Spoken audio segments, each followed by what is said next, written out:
Welcome to Blizzard Fire. We hope this video helps fire up your solution. You start now, unlock the phone and make sure battery is above 20% so it won't shut down mid-change. Once done, identify your OS, Android or iOS, because menus differ. Open Settings and go straight to lock screen or wallpaper. This is the control hub. You're acting, not reading. Tap into lock screen settings to access style, widgets, and shortcuts.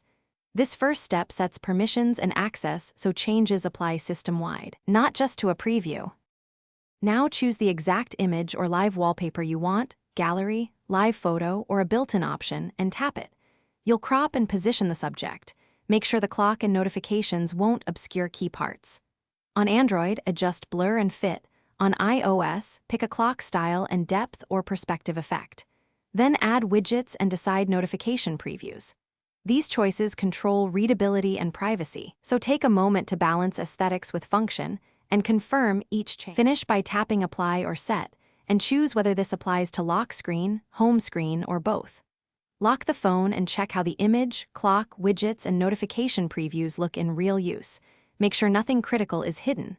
If the new lock screen fails to appear, reboot the device first. If that doesn't work, clear settings cache on Android or update iOS.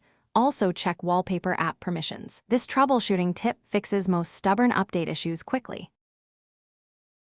Thanks for watching. If you found this helpful, don't forget to like and subscribe.